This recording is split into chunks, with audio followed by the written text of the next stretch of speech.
I just want to welcome all of you here.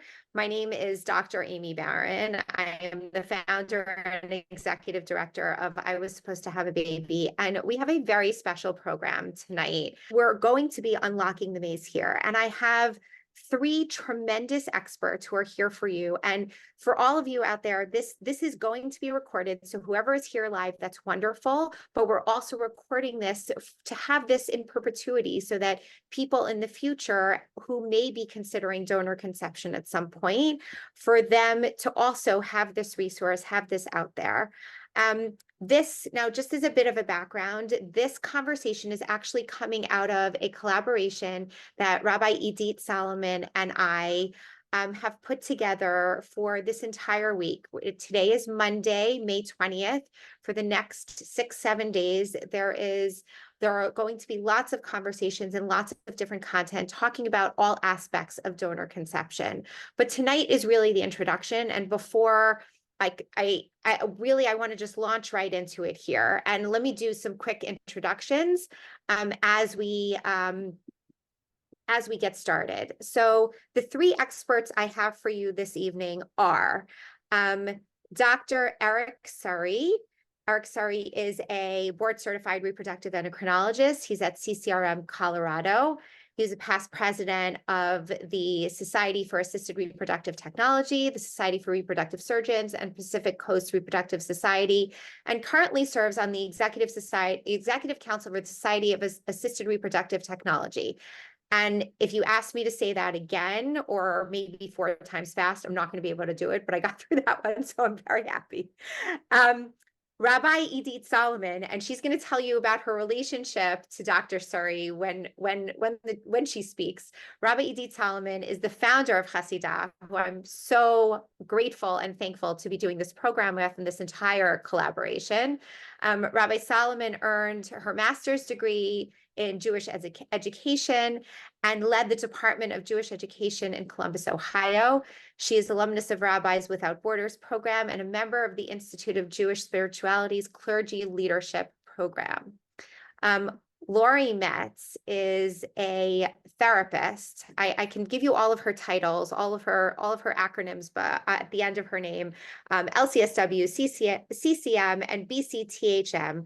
She's a therapist, not really, but she is a therapist, author, and creator and host of Life, Love, Insight, Fertility Experiences podcast. And she manages support groups, workshops, and she speaks publicly in lots of different places. She's worked in healthcare for over 20 years in lots of different settings. And she serves a variety and really an array of communities. She specifically has expertise in mental health, on how to process and deal with all kinds of fertility challenges. And third-party reproduction is one of her special areas. She is really an expert in so many of the emotional issues surrounding donor conception and donor conceived children. And I'm so grateful to have her here as well. So we're going to launch right into this. And basically, the first thing that I want to do is have each of you talk about your specific topic areas and give us, a few minutes on your specific topic area. And I'm going to give you a prompt. And then I want to have the entire panel really talk about some of these broader questions. And we have some questions from the audience as well. Dr. Surrey, are you here? I'm here. Excellent. It's so wonderful to hear from you. Okay. We are all so excited you're here. And what I wanted to, have you give us a little overview on is about the different kinds of donor conception, which population generally seeks this out, how people find donors, give us a little bit of overview of the cost, the timing. I mean, I recognize we could spend probably 4 days trying to, get at all of those answers in a very thorough way. I'm looking for just a general overview for someone who is new to the process or maybe starting to dip their toes in, so they can just give them a little bit of a window into what this looks like. Sure. So first of all, thank you so much for inviting me. But yes, you're right. This could go in great detail, but let me give you sort of a bird's eye view. There are basically within our field 3 types of donation. One would be sperm donation. And I think in terms of just the medical indication would certainly be a woman who's not in a heterosexual relationship, a couple where the man is producing no sperm and you can't even get sperm surgically, or he doesn't want to have surgical extraction of sperm. And then what's happened a lot less frequently these days is a man who has a genetic problem that they do not want to pass on. With our current technology with in vitro fertilization, we can screen for most genetic diseases. So that has occurred a lot less. The second is, of course, egg donation. And most of the indications are not that different. But the one thing that we see, of course, more with women than with men is decline in ovarian function. So a woman who is either in the menopause or her ovaries have stopped working or are declining in their function a lot earlier in life. And that also goes along with a woman who's ovulating, but her eggs are not working so well. You know, and these are typically folks that have abnormal blood testing results, that may have gone through in vitro fertilization before and had nothing but abnormal embryos that are thought to be due to the eggs. And then, of course, on a totally different note, would be a single man or man in a homosexual relationship who obviously neither of them are producing eggs. And so, and then the third is embryo donation, which is a little trickier subject, I think, emotionally and perhaps from a religious point. These are typically embryos that have already been formed. Now, nobody, at least hopefully in the United States, creates embryos for them to be donated. But a couple goes through IVF, they have embryos left over, their family is complete, but they don't want to discard the embryos. And so these are donated. And this is defined 2 different ways. There are some, and these are usually a little more Christian groups that try to define this as an adoption. It is not an adoption in any legal sense of the word. It is a donation in which these embryos are given to someone else. All legal rights go away from the original couple, so to speak. But it's a little trickier because there will be probably a relative with the exact same genetic, well, not the exact same genetics, but in a sense, a consanguineous, relative somewhere, which is a little different than someone who's donated eggs and there's another child somewhere. Briefly, these folks are, particularly egg and sperm donors, really need to be vetted carefully. There are requirements from the Food and Drug Administration. And we, as I'm sure we'll go into in just a little bit, they all have to have psychological counseling. There are legal agreements. And of course, we do a medical evaluation, make sure that they would be appropriate donors. And then lastly, how you pick the donor. I mean, donors can be known. In other words, somebody's friend, relative. They more commonly are anonymous donors. There are, for sperm, more commonly sperm banks, which are fairly easy to use. Egg banks are, again, a little trickier. They're newer. I get a little nervous about them because I'm relying on a different clinic and a different lab to freeze eggs that I'll take responsibility for. But eggs can either be frozen or a woman can go through a fresh cycle and have her eggs fertilized by the partner's sperm. And then embryos will, of course, have been frozen because they are from a couple, ideally, or an individual who's completed their family. It's a long process, and I think it's important for anyone who's considering this that they be just, I won't go through the details of the screening unless someone really wants to know at this point, but the screening is intensive on both ends. And it's important to make sure it's not just a medically right decision, but an emotionally right decision, as Idit has already described. I know you'll talk in more. This is not something to rush into. It's a very, very difficult decision to make emotionally. I think it's a little less difficult, for example, for a same-sex couple, because it's obvious why you need this.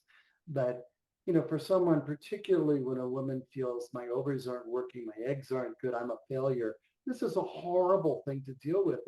And although medically it's the right decision, it has to be emotionally the right decision. A lot of support really needs to be given to these folks. And I know you'd asked me about cost. I won't give you a dollar signs. Obviously, sperm donation is cheapest. With all due respect to my sex, it doesn't take that much to do this. And egg donation is a little more costly because it does require the IVF. Sperm donation does not. We can do what are called inseminations, which are fairly inexpensive as well. So I'm happy to stop there. And of course, as we go further along, I'll add anything that you all want to know.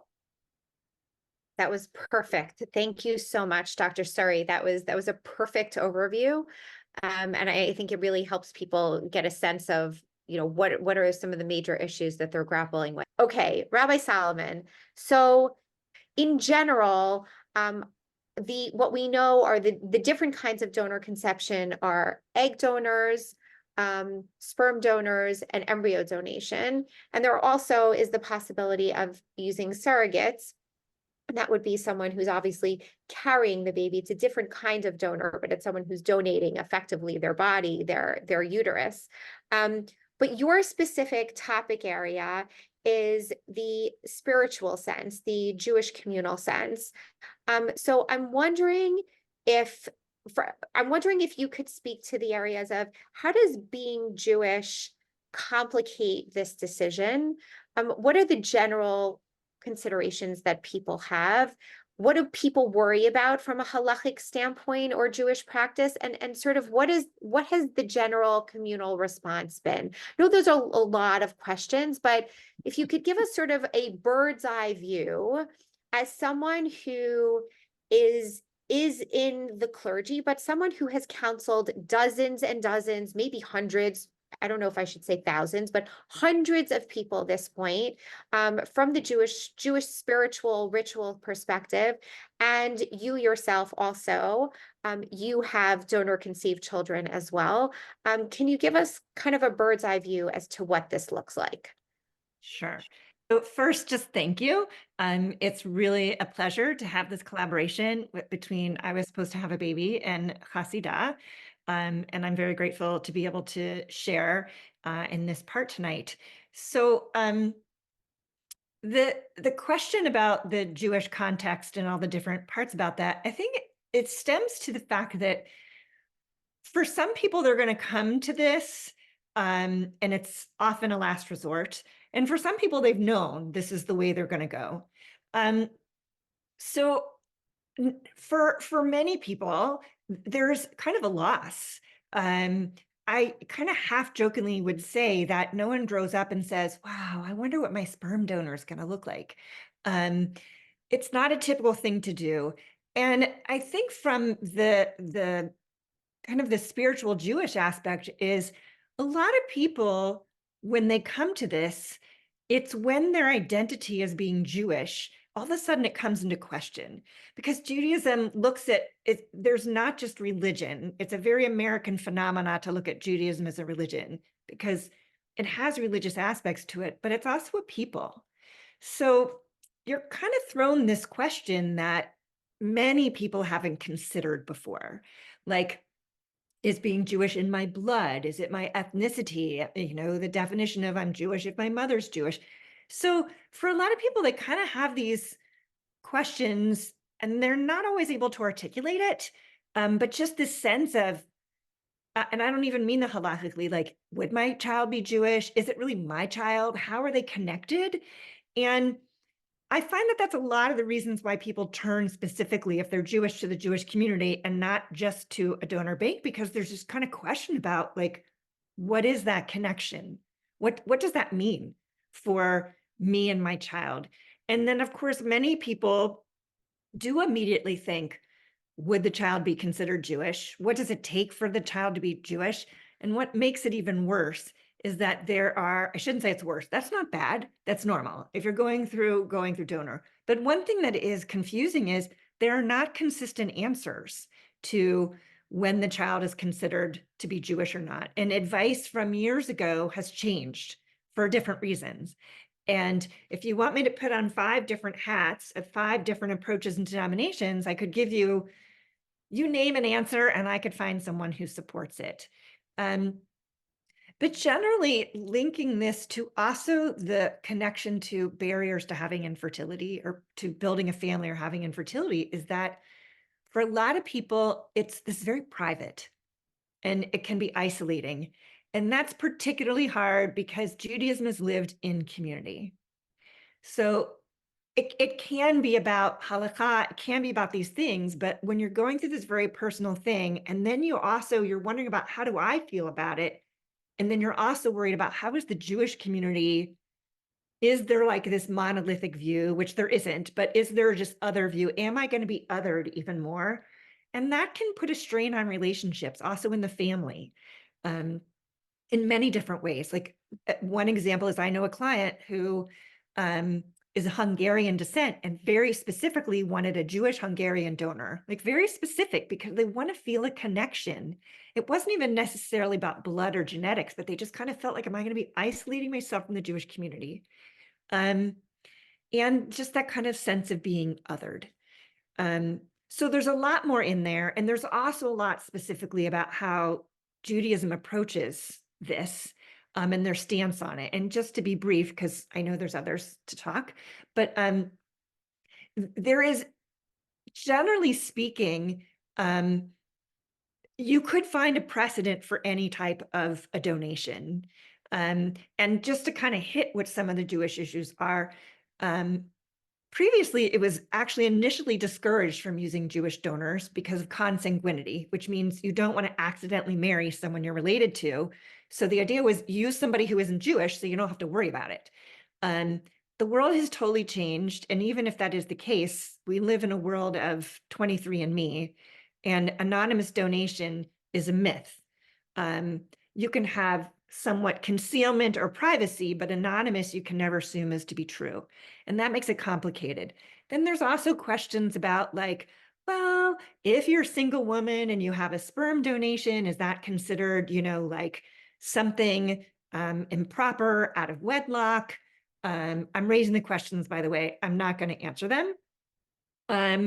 And you do the same thing. If you use your donor being a gestational carrier, which is a form of donation. So it raises all these questions about also in terms of who is the parent.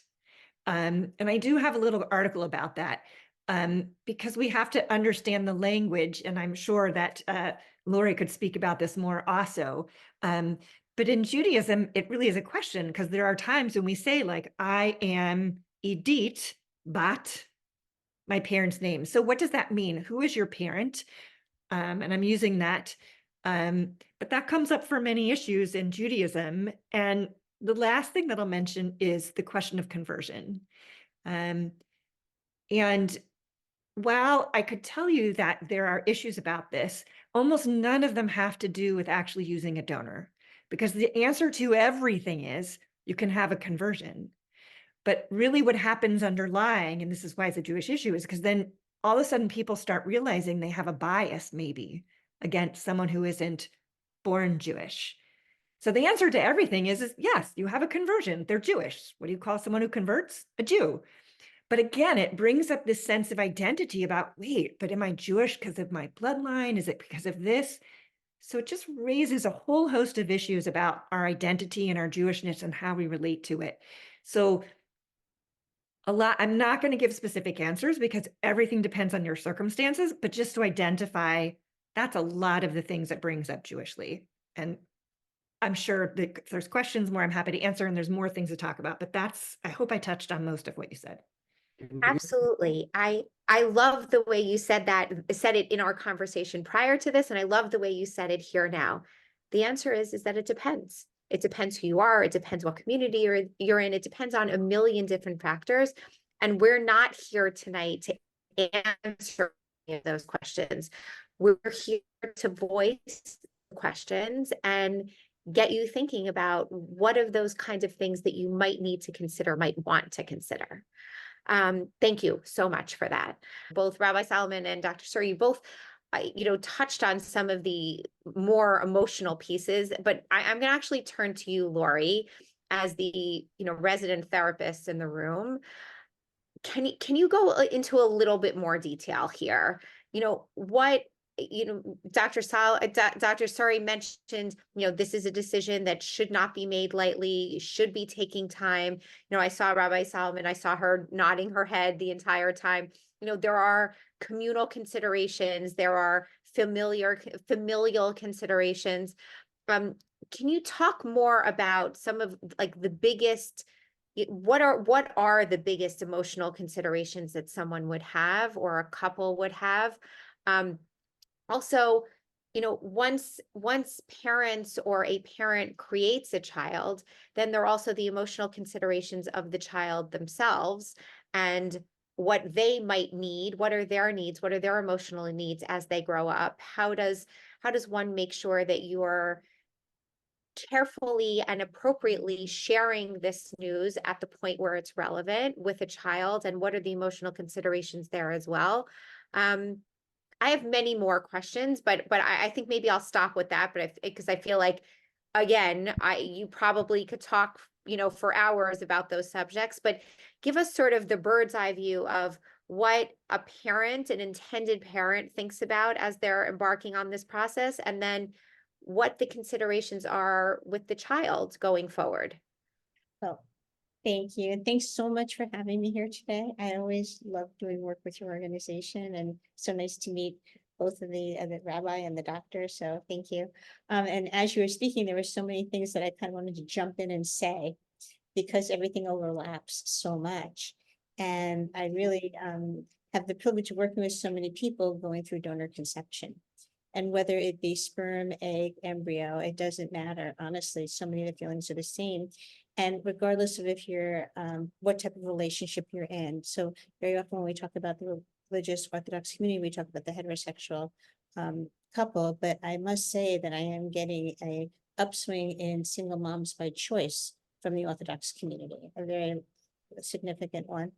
And also, if you're going into a relationship, even if you're a same-sex couple, there's a lot of emotions that go into not using your own DNA. So I wanted to kind of put that out there. But the biggest thing I always go to is this is a journey that nobody in a heterosexual couple or many single moms or single dads by choice journey that they thought that they would go on. So it's not what you dreamed of. It's not that kind of preconceived visualization of what your family was going to look like. And so you got here on a hard road. You went through a lot of trials and tribulations and a lot of joys and a lot of a roller coaster.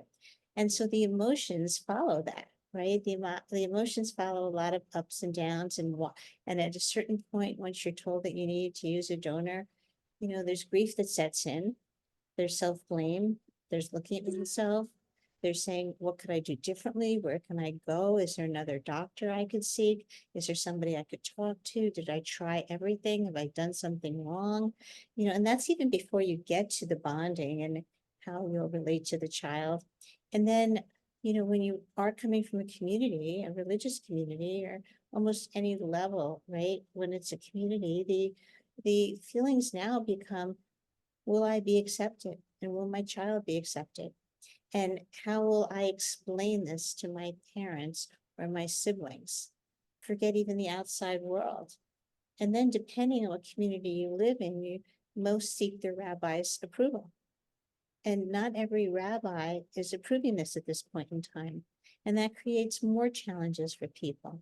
And so there's so much grief involved with this process and so much thought that has to go into it, aside from just, trying to see where you're at right now today in your journey to have a child through donor conception. But much of what you heard on so far today, I am so in favor of and so believe that, the child is brought into this world with love. The child is brought into the world with contemplation and thought. This is really something where you have to respect your feelings. So if you're feeling sad, anxious, overwhelmed, and at the same time excited and hopeful, that's normal. But looking at your feeling, and almost taking it And when you're feeling overwhelmed, just do a little bit of relaxation, take some breaths to calm your neurological system, and recognize with a little bit of perspective if you can, or maybe you're holding that feeling in your hand so you can look at it, understand it. And if it's too overwhelming to understand right then and there, then leave it be, or let yourself go through the process. Seeking support is so important, right? Because we all want to feel, and one of you used this term, right? We all want to feel like we are the same, that we're going down journeys that other people before us have gone down, that we can be accepted. And when you're living in a world of a tight community where people don't share information, and that is the beauty of these organizations, right? Where people don't share the information, you feel very isolated, and you feel as if you're being singled out. You know, you feel almost like you're being an imposter in some ways. There's such a thing called imposter syndrome. It's not just related to whether or not you are the real parent, since, you know, I strongly believe you are the real parent, even though that's something people struggle with. But it's more, how do you relate to your family, your immediate family, and then within your immediate family, people may have different philosophies of practice, right? Some might be very orthodox and some might not be religious. And how do you approach them, and how do you look at that? And there's always answers, right? There's always ways to get around this and to understand it. But the first thing really is to respect your feelings. And so when you start on this process after having tried to conceive yourself, and usually for a while, and usually people go down, you know, many tests and many different types of experiences, and a lot of people can get a PhD in what it's like to go through, you know, all different types of reproductive endocrinology by the time they get to donor conception. What we want to be able to do is we want to be able to look at the biopsychosocial components. And I like to break it down that way, because the biology you're working with your doctor on, but all of a sudden you have to be empowered, because you're not empowered necessarily to feel as if you have control over what your body's doing, but you are empowered to make decisions and to ask questions and to feel as if you have the right to ask a question. So I like to arm everybody with a notebook and pen and ask your questions, write them down, because it's not just empowering to ask the question, but it allows you to think through the process. It allows you to calm your mind when you're able to clearly ask what it is that you want to know, or just to have that conversation. So the biology, I'm just going to leave to the doctors. I will say, though, that when you are going to select a donor, whether it be egg, sperm, or embryo, right, there are medical screenings to take place. And just to make it a little bit more confusing, lots of embryo donations, lots of those embryos are created with donor sperm and donor egg. And so we want to be aware of that. And there is psychological testing that's given to every donor. And you want to be sure that as much as you look at the medical, you look at the psychological evaluations, because a lot of that can be hereditary. And we want to be sure that you are able to go in with your eyes open as to the child you're bringing into the world. So all of these questions that start to come up as you talk about the emotional component, it's really, and it's really a huge impact of just taking your time to look at the emotions and allowing them to be, and allowing yourself to use some perspective and talking about them. And then the social component, I know I was intertwining it a lot, but it's very intertwined in the community. And it's seeking the support of others in the community if you can, letting them know about this organization if you can, or others like it, and being open and finding someone who is open to listening. Maybe not necessarily responding, but at least listening to what it is that you are trying to share, because you'll get different types of reactions. So I would leave this kind of part of it, because there's so many different directions I can go into as I'm talking. But I would say that as you're looking at who to share with, and you're thinking about how to set up boundaries if you want to, and you're thinking about the difference between privacy and secrecy, you want to be clear that they have two different connotations to them, those two words. And privacy is fine, and secrecy really is a reflection very much about how the parent is feeling. And, you know, Aimee, you asked a really important question that I'm so thrilled you asked, and that is, how does this impact the child? And we want to do Lori, can I pause you for a second? Because you actually, now you were speaking about so many different pieces. Before we get to that, actually, I want to ask, I want to go to Rabbi Solomon and just ask her about the sharing piece as well. Can I pause you for a second? Sure, absolutely. Okay, Rabbi Solomon, exactly what Lori just said about privacy and secrecy and the sharing and community. Can you talk about, from the Jewish communal standpoint, from generally the way we think about the way we interact with people in our communities and even beyond, how do you counsel people as to who to share it with, when, how? I mean, Lori just gave her thoughts. What do you share with people about this? It's a great question. And I'd say actually the Jewish part of that is minimal. It's the most important thing is you have to share with your doctors. It's one of the hardest things when people, like in previous generations, they said they'd keep it a secret. You just cannot, for the sake of your child, keep this information secret from their medical providers. And that's, like, for me, the minimum. To be honest, I think telling your immediate family is, if I'm talking to someone, again, it's going to depend. What's your relationship with? If you have a very close relationship with your family, it's probably going to seem somewhat natural to share this with them. Yet I do know of people whose families are unaccepting. So the reality is, I think that's the minority of cases. I think most are on the accepting stage, but there's a lot of gray in between, and there's a lot of awkwardness. And some relatives may be overly sensitive, too sensitive about it, and some may like forget and be clueless about it. So I think that that's what's the most important. I just want to share two stories that are actually personal, which guide me also, because the question about sharing has to do with your child. So one time when I was sharing, actually not a story about donor conception with my child, but it was a story about my child one time. And she was very young, but just young enough to come up to me and say, she knew that I was sharing the story, and she said, that's my story. And I was like, wow, it just raised such an interesting question. Who owns this story of donation? Because we share it. It is a family story. And there are times when I do think the parent needs to supersede. Like I said, for medical reasons, I think that is a parent's responsibility. And I generally counsel, that is what I counsel. You have to tell your medical providers. But the question later on becomes, whose story is it? And I think sometimes that's a guiding principle for me. Like, would my child if my child were older, would they want me to be saying this right now? So I tend to lean on the privacy when I start thinking about how would this affect my child.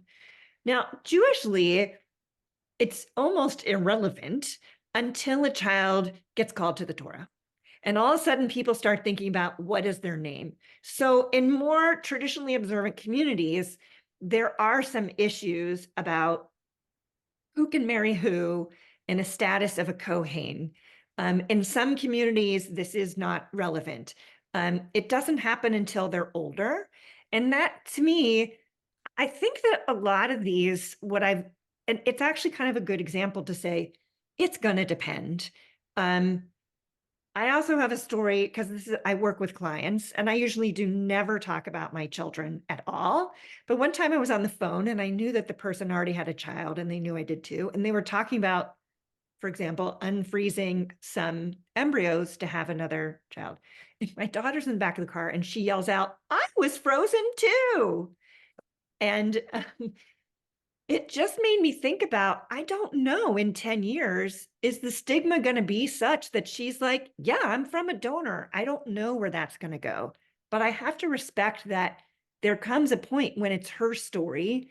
And how do parent and child navigate that? That's the one thing, is we tend, like, initially it is your story. As a parent, it's yours and yours alone. There comes a time when it's going to be, you know, each of your stories, and then you have to plan in advance for when it's going to be separately your stories. I don't find that there's, I mean, honestly, I don't, besides what I raised, I don't think there's too much Jewish to it, but I was really shocked when I had that realization that my daughter, like, wow, like it just the separation of when it wasn't just my story, because for so long it was my story about becoming a mother. It's not only, and you have to navigate that and know that it is navigatable. The other precedent, which is both in Jewish law and I think relevant to this conversation, is adoption. We've navigated this in adoption. It's an embryo donation, but it was actually just the embryo actually developed and became a baby. So there is precedent in Judaism, and there is precedent in like the therapeutic world for how we deal with all of these. So I say that as kind of a hopeful thing to put out there. But that is something that takes continuation of navigation. I never feel the need to disclose. I have had incidents. It was at Passover camp when someone said to me, wow, they look so much like their father. Did you like that at all? You're young. And I'm thinking to myself, I just want to get to the egg salad. I really don't want to have this conversation. And I just say, I know. So part of it's recognizing you don't have to answer every question when it's asked in the social situations. I feel no obligation to share ever socially. That's Yeah. something that you choose to navigate. You know, it's interesting what you're saying because you're raising so many thoughts in my mind. A lot of the women I work with, and maybe I'm working with them for this specific reason, is that there is concern over community and family. And so probably if there wasn't, they wouldn't come to me. And that's what I'm thinking. And it's real concerns. And it's concerns about getting married even and being in such a close community and the bloodlines and, you know, which sperm banks you're using, which egg banks you're using. But what you were saying in terms of telling the child, it's so important for the parent, the intended parent, to work through their questions and try and look at it. You know, I'm not going to say everybody's going to be 100% comfortable and confident, because just like the one when you're getting your egg salad, right? She was pulling it like at a string that you didn't need pulled at. You want to prepare yourself with answers. You want to visualize answers, and these things are powerful. But very often it is the child's story to tell at a certain point. I am blown away that your daughter said that, really. It's all, and to me, that's to your credit, honestly, because you've done such a remarkable job in helping her. But I typically, and I would encourage people that are listening to try this, I typically encourage people to write a story while the baby's in the belly. And the purpose of the story really is to help you work through some of the emotions and the feelings that you're experiencing as you're having the child, so that when this child arrives, you feel prepared to tell them their story. Because there's either 2 or 3 paths right now. There's your path, there's the path of your partner if you have a partner, and then there's the child's, right? And you're all going to be a family, but you all had different roads to go down to get there. And when that child comes into the world, they don't really deserve to have to carry all of the challenges you had to go through to get them here. They deserve to feel as if they were brought into the world with love and concern and desire, right? Which every child deserves to know. And really, what many people do, and it really depends on personality, right? Some people like to go and tell everybody everything, and so they're going to be much more vocal about donor conception. And some people are very private and they do not like to share, and so they're really not going to. But at a certain point, when people overstep their boundaries, you know, one of the things that you can say and say comfortably when they start to ask questions, and it's just, you know, somebody who really doesn't need to know this information, you can just say, you know, that's really my child's story to share, not mine. And when they're ready, they'll share it. And that's the end of the conversation. And I'm sorry, Dr. Sherry, you gonna say something? Oh, I'm sorry. I would just say that the one thing that I think hasn't been mentioned but should be assumed is, for some parents, the thought is, I'm never going to tell my child. And I think it's such a critical piece, as I'm sure you both know, that we've kind of glossed over in this conversation. There was a fascinating study in Sweden, obviously not much of a Jewish population, but where they talked to children who were the result of either donor sperm, donor egg, and the only ones who were resentful were the ones who had not been told, and they all found out anyway. And I think that is so critical. And what you've just described is beautiful in terms of, creating the story. And well, it's in the lyrics, it's fabulous. But I think the thought of, I'm just never going to say, as many people did with adoption, never told their kids they were adopted, is really on the verge of criminal, in my view. Well, that's not fair to the child. I do a lot of work with the Donor Conceived Council, the Donor Conceived community. I'm one of their professional advisors. And what we find and what the research has shown really is that children who find out often and early meaning before you have a memory, so that would be before age 3, are the ones who have the most cohesive relationship with their parents. Right now, developmentally, the developmental stages are fine, but the cohesiveness with the parents and that openness and the transparency is there.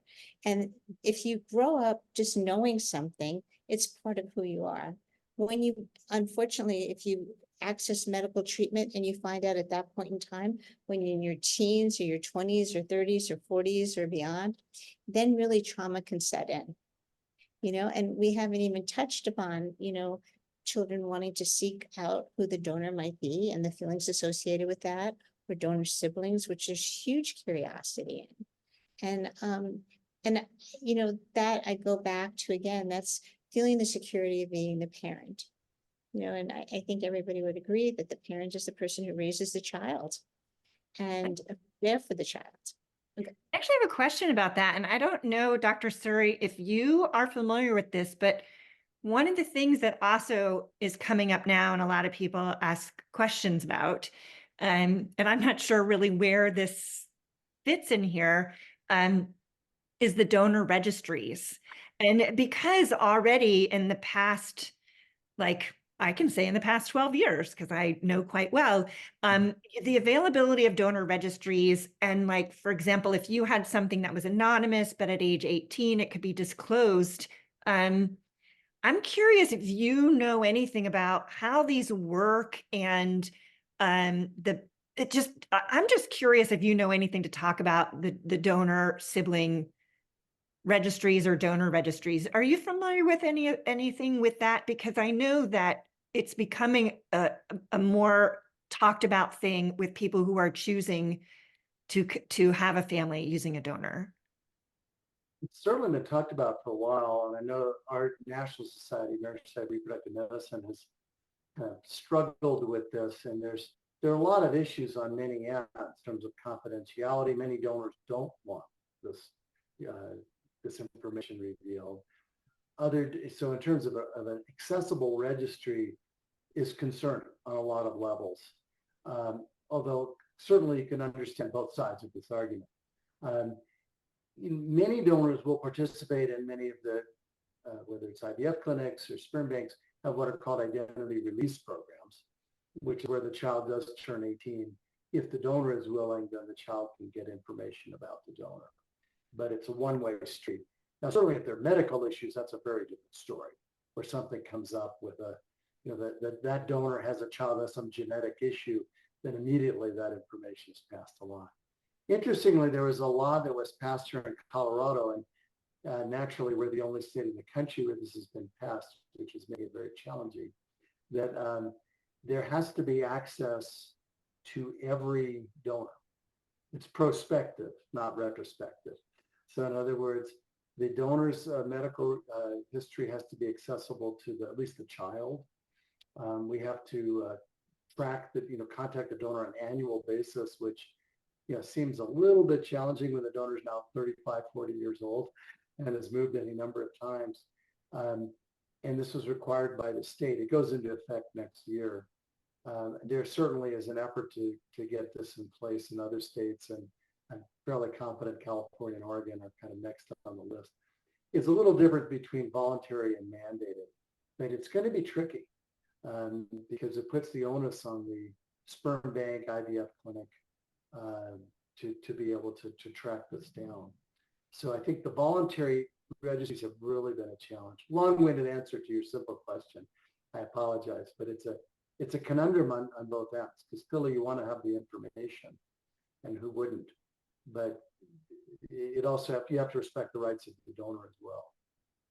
Absolutely. Absolutely. I really appreciate that. And I love that question because it helps frame some of these kinds of conversations that intended parents are having, like what happens now in today's day and age, exactly as what you said.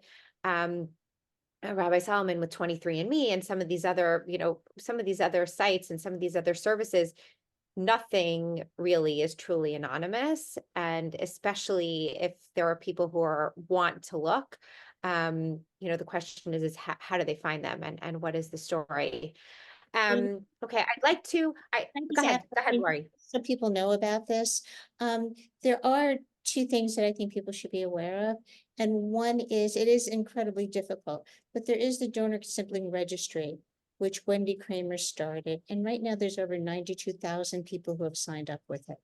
And just because you sign up with the donor sibling registry doesn't mean that you can get bombarded with people calling you. But what it does mean is it's just another way of having access to information should you or your child want it when your child becomes an adult.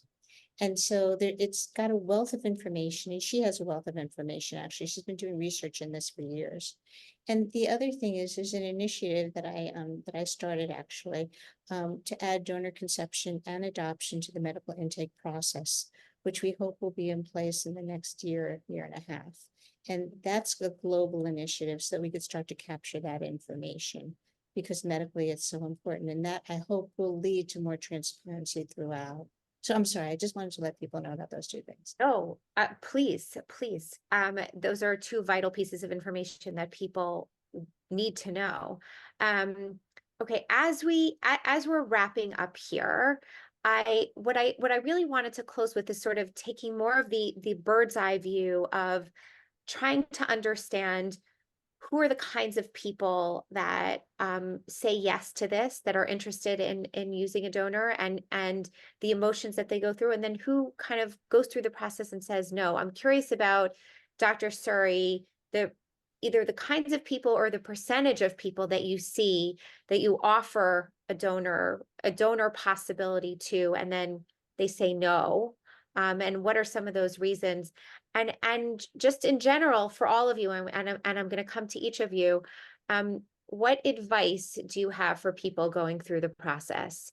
If you, Rabbi Solomon, you've done this yourself, but Dr. Surrey and Lori, who you work with people who are considering this all day long, if someone would let you share any amount of information and they were just seeking your advice, what would you tell them? How should they best go about this, or not?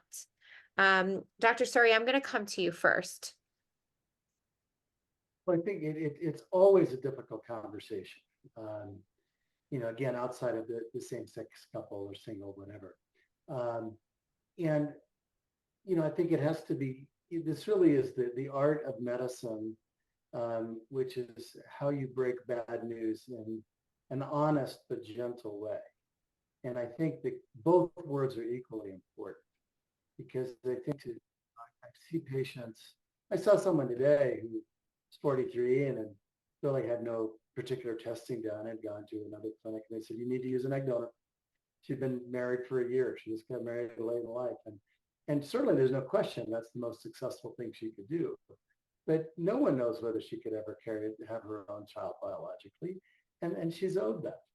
So I think, first is being realistic, and I think weighing options is important. I think as a physician, you need to be completely honest, but you need to be realistic of what the odds are. And some patients, I really phrase it to folks where, if it is most important to you to have a child, this is the only way it's going to happen outside of adoption. If the most important thing to you is have your own biologic child, we can try. The odds are good it will fail.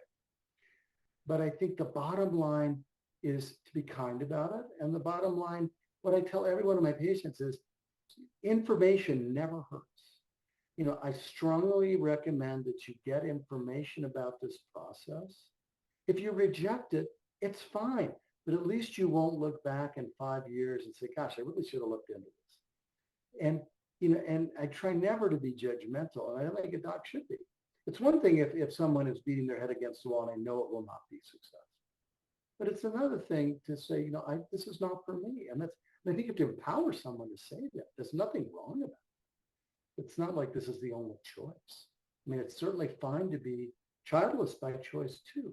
But I think it's important to make sure people know what their options are and to be well informed. And of course, the counseling piece, I don't need to talk to the 2 other people that are on this call of how absolutely critical it is to have someone who is not your partner, who is not your family, who is not intimately involved with you, who can help you frame your thoughts and emotions in a somewhat objective way. So hopefully that answers your question. I love that. I love that. Rabbi Solomon, I'm coming to you. Well, first, I was someone who came to it as a last resort. One of my doctors had said, I'm not acting my age because every indication said I should, and I had had pregnancies, but they weren't successful. And then we went to another clinic that was known for helping to explain unexplained infertility. And I think that Dr. Surrey has it right, because part of it is, if that's your situation, and that's what it is for me, because I said for some people, it's not an option, like that is the only way. But for me, it was a choice. And I think that what he said is what I counsel people, and what was my experience is, what's your end game? And a lot of people, when this is a last resort, they've been caught up in, how do I make this IVF successful? How do I get through this? How do I do this? But you have to remember, is your end game to try enough? Is it to spend this much money? Is it to spend this much time? Is it to be biologically connected? Or is it to be a parent? And donor conception is for you if you know your end game is to be a parent. And it switches the paradigm on everything. I happen to have had an extremely kind and thoughtful doctor who had to deliver that news to me. And my doctor's name is Eric Surrey. And I went through the morning. It was devastating. And it was so important for me to go through the loss in the morning before I made that choice. The other thing that I want to share is a piece of advice. And along with that, by the way, if anything doesn't feel right to you, trust yourself. You have to trust yourself. That's why I'm not just, I mean, I do have clearly a very personal and deep affection for Dr. Surrey, but I trusted him. And that's like the most important thing. If there's ever a time along the way it doesn't feel right, please listen to yourself. That would be my other piece of advice. The last one is, a lot of people would say, it doesn't make a difference. You're a parent, you love your child. And I can't say that that's how I feel. Every single day, I am aware when I look at my child's hair and I know, like, it's not my hair. When I see this, when they have this ability and when they don't have that ability. The thing is it doesn't make me love them any less. I'm just aware of it. That's all. I just notice, like, because it's the same thing. It could also be like, you notice something and that didn't come from you, but for example, maybe that came from their father. It's a matter of removing the judgment from this and coming to accept, which is pretty easy. I'm the mother. And yes, I'm aware that I have a different part to it, but no, that doesn't go away. I'm aware of it every single day of my life. I'm aware of it when I'm trying to get egg salad for lunch, but I'm still the mother, and that is the most important thing. That was my end game, and that's where I am. And to some degree, the rest is details. But I don't want to make anybody think, no, you never think about it. It's no big deal. It is, but it's not a bad thing. It's like, we're aware of, there's so many other things in our life that we're aware of, and we're like, Yes, I have to wear glasses now. This is true. Okay, now I'm going to go read a book. You'll know it and you'll love your children. I so powerful. I'm now hungry, not wanting egg salad, but it was incredibly powerful and moving. Thank you so much for sharing all of that. Lori, your closing thoughts here. Well, I think there's been so much information shared tonight, and so grateful to be part of the conversation. When somebody first comes to me, usually it's before they started donor conception. Sometimes it's when they are starting. And I think education is key, but it takes three things to make a baby, right? It takes an egg, a sperm, and a uterus. And sometimes we don't have all those parts. And sometimes we need to gather those parts from different places. But that doesn't make a parent.